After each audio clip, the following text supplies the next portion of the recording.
guys, it's Christina of CraftyPaws. I wanted to share this anniversary card that I made for my hubby. It's in the series of cards that I'm trying to make in time for our anniversary in early September. My hope is that I will have a card to be able to give to him at least every other day during our anniversary vacation. I'm on number 3, so wish me luck.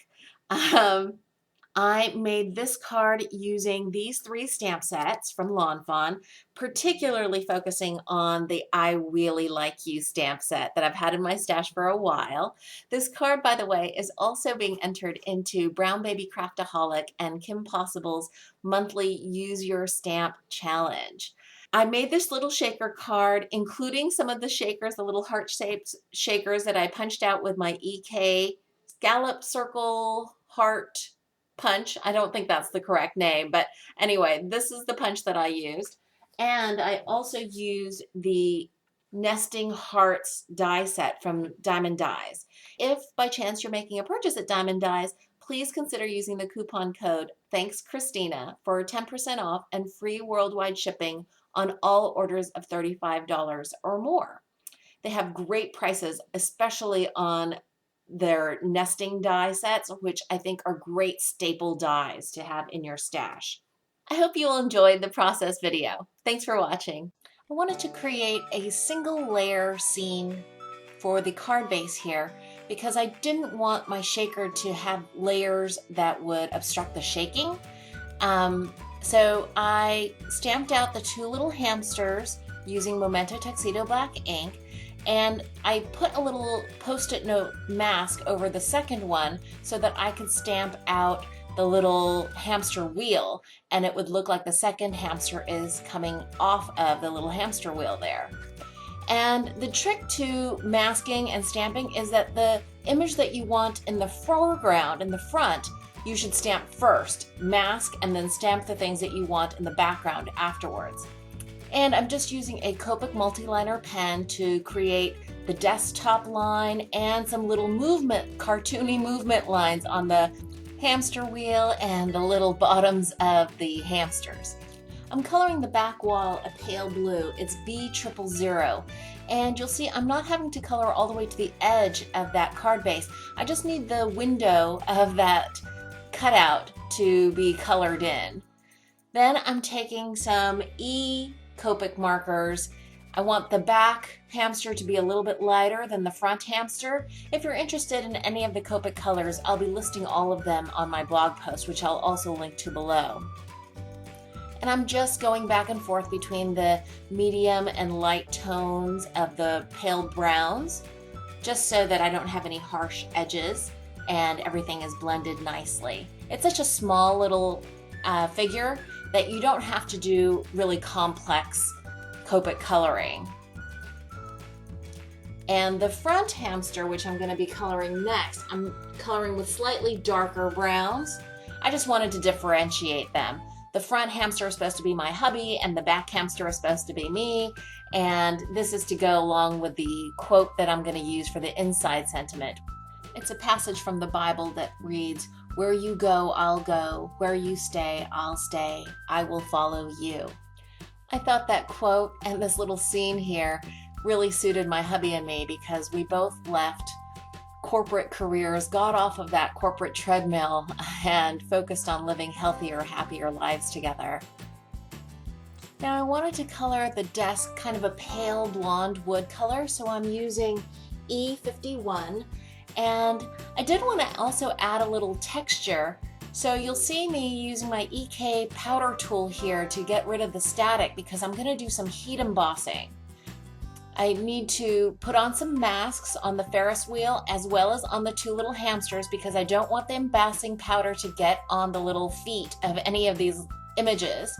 And I'm taking the wood grain stamp from the wood grain background stamp set, and I'm using Versamark ink to stamp out the wood grain onto the desk. I'm using clear embossing powder, which actually gives not only a texture of that wood embossing, but also darkens the color a little bit where the grains are.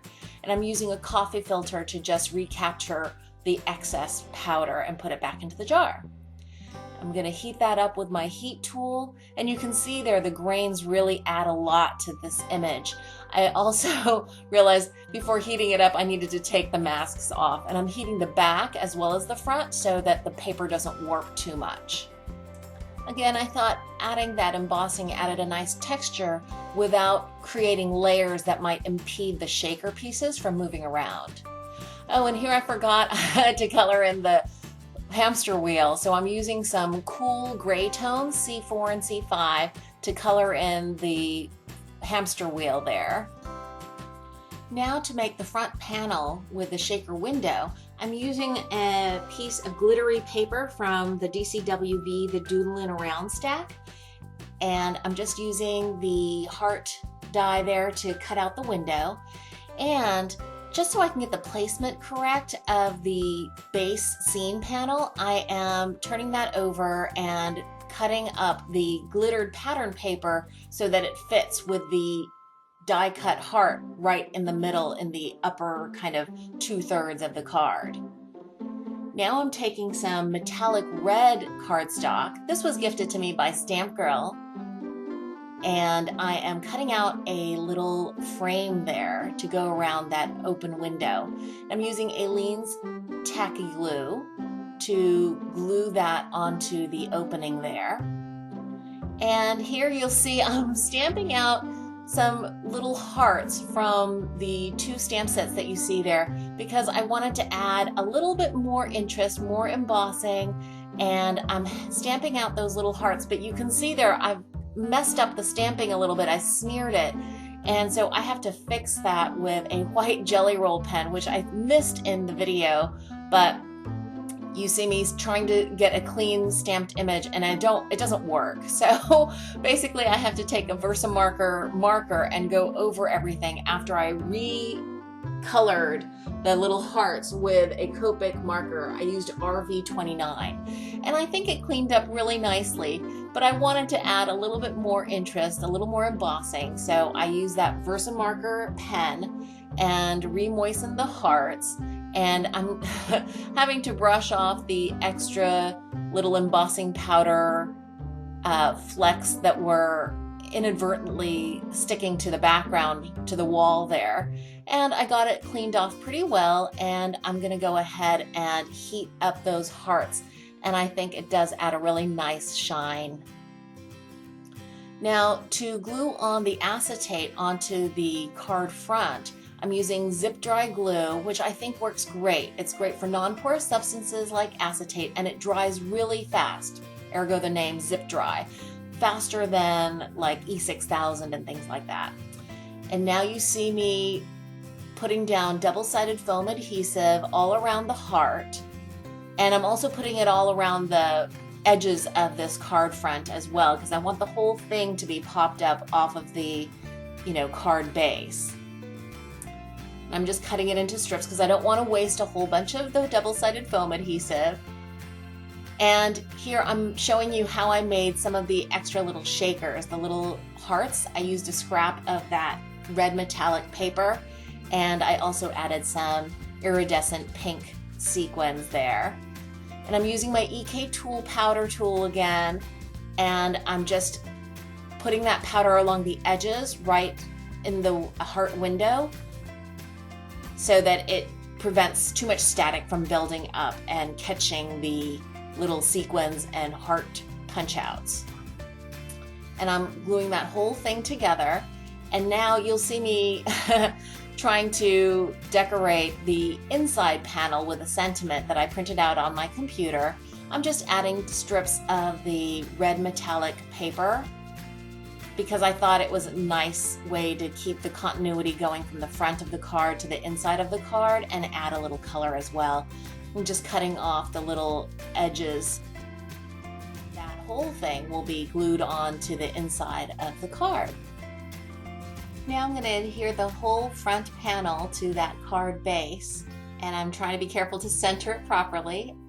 Now I thought the inside sentiment was looking a little sparse, so I decided I was going to punch out a few more of those red metallic hearts and sprinkle them around on the inside panel. And I think that adds just the right amount of extra fun and color. If you enjoyed this process video, please give it a thumbs up, and thanks for watching.